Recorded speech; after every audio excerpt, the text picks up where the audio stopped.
tende ko journaliste.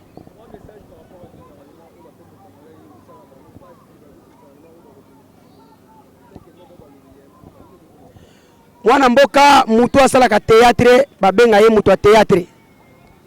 Jamais mutu a théâtre akokoma mécanicien.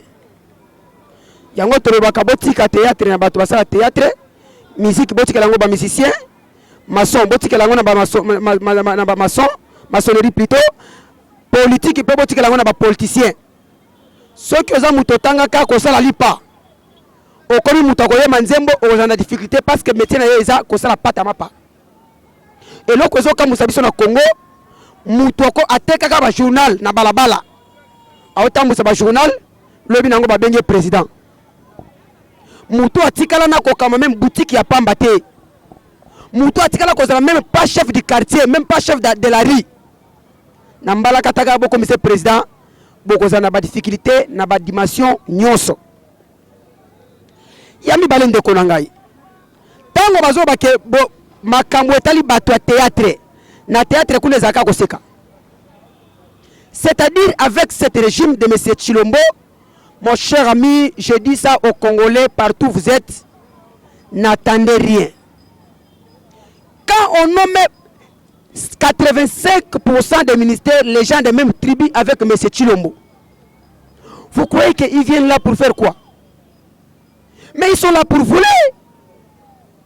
Aujourd'hui, là, nous avons vu M. Kadima, non, M. Nicolas Kazadi, M. Peter Kazadi et M. Tony Mwaba. Mais il est allé voir Kamere. Laisse-moi vous dire la vérité. Bakekokutana Vital Kamere, ba corrompre Kamere pour que Kamere a convoqué Bangote na parlement. Na commencement ibandi boy. Yebisanga sikoyo na sukanango kozandeni. Yami baleka na makama gouvernement. Lelo bazo investir bango ba banda. 3 mois ebele. Okoyoka mo monta ba détournement. Ndeko na ngai, est-ce que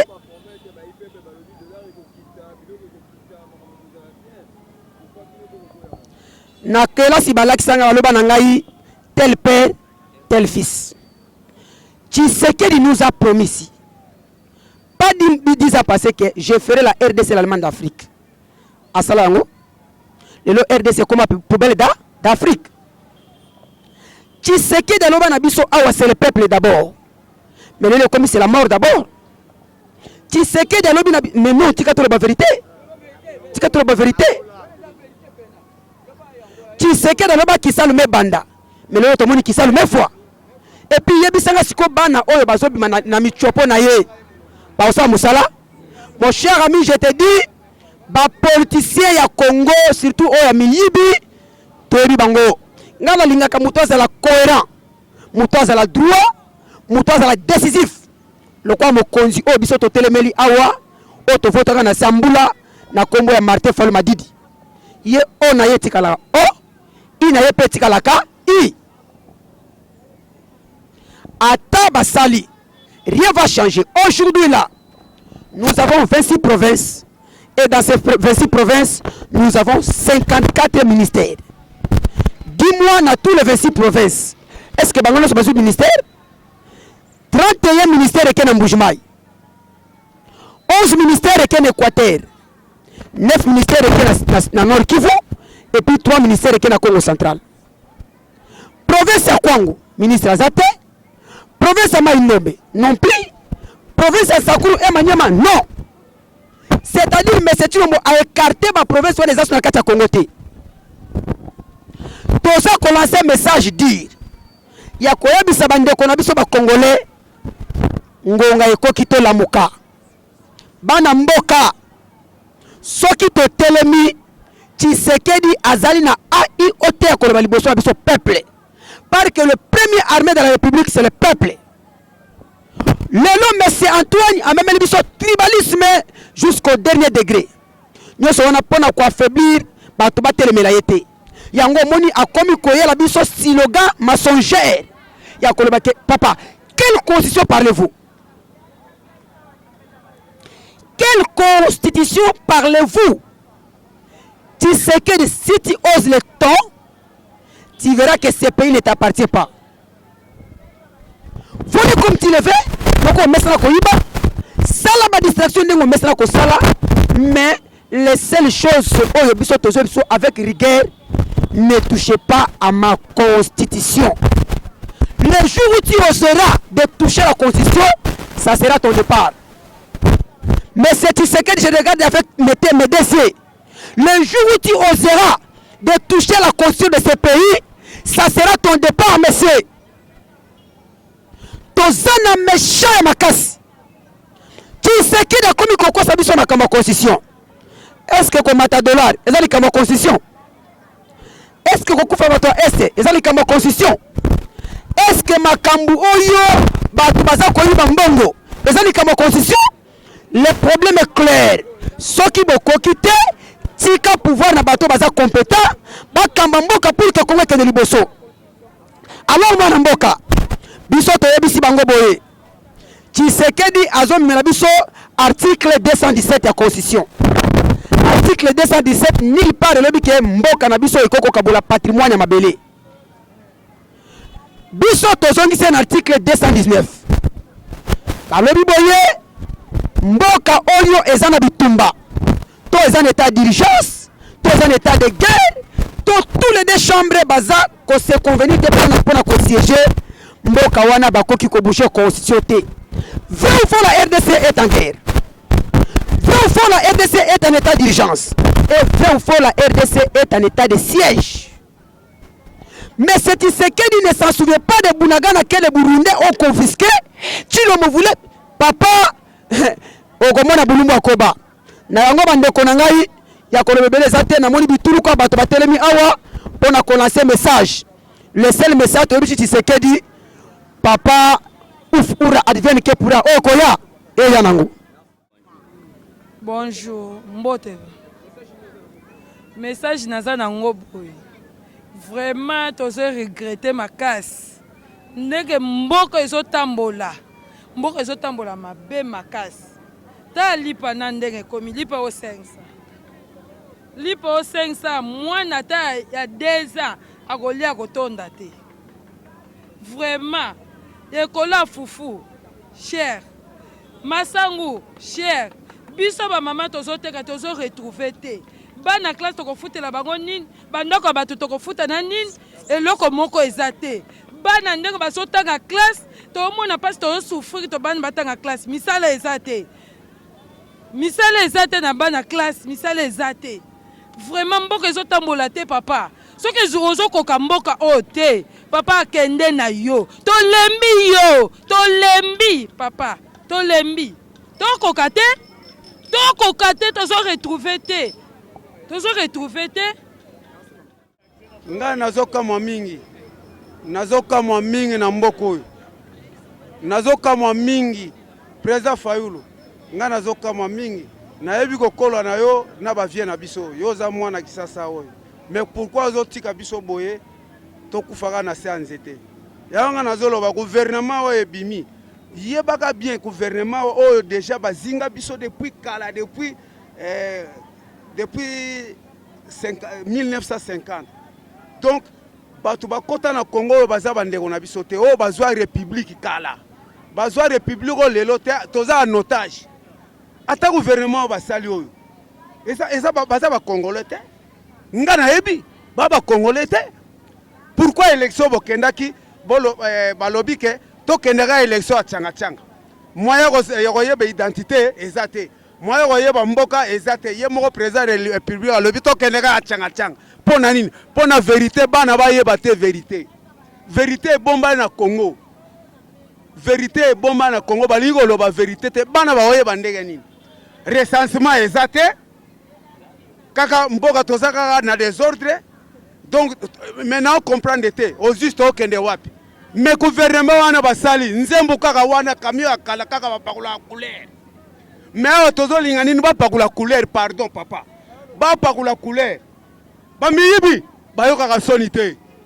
Bamiyibi ata olobelie akoyoka ne talambo ndenge komi. Ngana zao sana kini bopeto ya nazao sana jango 17 mois 18 mois non payé na lelo gouvernement qui parabisoté 20 mois ngoyiwana na ngobila 20 mois tala na sali boye kosima na banie maintenant lelo na Congo mbutaza suna valeur te toza suna valeur te ata okufi awa commune rozoma brouette na 3 pina eke okunda yo sadra sanine est-ce que république ni etambola bongo mawana biso ezate ya wana zolo gouvernement ba wario sama lukonda zozonga na Sénat Kamere akomi na ensemble mais comment papa bozo kosa nani neti nga mudia te ba kosa ngate Kamera mwana lusanga te abota mna lusanga tatana zali pointer ambila mais lelo akomi mokonji ya lukuta mbongo ayibage azongisi yo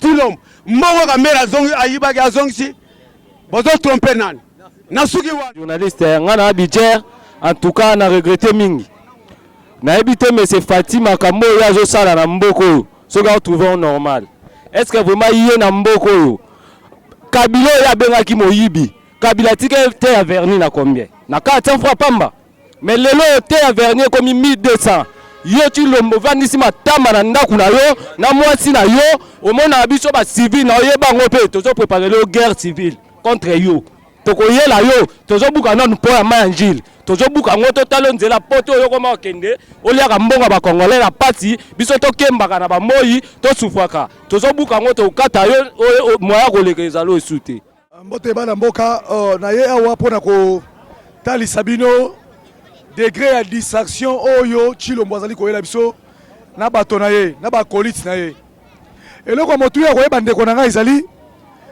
bakamati mbongo ofo basala peuple misala peuple alia babongisa vie ya peuple condition de vie ya peuple bakamati mbongo wana bakei ko corrompre ba député na $50,000 par chacun. Est-ce que mbongo wana ba corrompre ba député bako soma manduki te bako ko bongisa vie ba soldat te bako ko kipe salaire ya bato te babwaki yango na ministre so na ndeko na yo a député akomi na mbongo ebele lobi azwaki $50,000. Chilombo lobi na bato kia baganaki majorité, c'est pourquoi tu as bisibino ke na kati ya mboko élection salamaki te. Élection ya quitté parce qu'il y a ni vainqueur ni vaincu. Il s'est dit akendaki kosalisa élection ya winner moto asombi machine na ye akoti na chambre ami voté abimi député. Après baloba na biso ke bazali majorité écrasante. La majorité qui est composée na bato oyo bauti na vol na hold-up électoral yango wana bakomi kosala lolendo pona ko investir gouvernement il faut qu'on corrompre les députés na $50,000. Peuple tozo soit en témoin. Deuxième chose yango gouvernement yango oyo ebotami na césarienne ole bota peta mutu eboti ligorodo ndeko Tshisekedi ndenge azali wana akosala eloko te parce que 45% ya bato oyo baosala na kati ya gouvernement wana bauti na gouvernement passé, ce sont des voleurs ya gouvernement passé. Bakamati na bato akasi ya bandubola moto balongolaki ba sanctionner négativement na kati ya gouvernement passé bakamati baye kozongisa na yebi te soki atangeli sous classe makasi to asali nini mais bazongisi quand même moto afotaki moto balongolaki ndeko nanga ya motu ya koyeba ezali Tshisekedi akomi ko protéger miyibi ya république entre autres azali koloba na batoka oh il faut justice ali maladi kobongisa justice mais ye moko a se mettre na côté ya voleur ye moko moto azali ko rendre justice malade parlement elingi ko libérer kolongola Nicolas Kazadi na miyibi mususu bazana kata parlement o ba député kolongola bango ba immunité pour justice asambisa bango bazongisa mbongo ya peuple mais Tshisekedi a côté Nicolas Kazadi abengi kamere otika makambo wana komeka te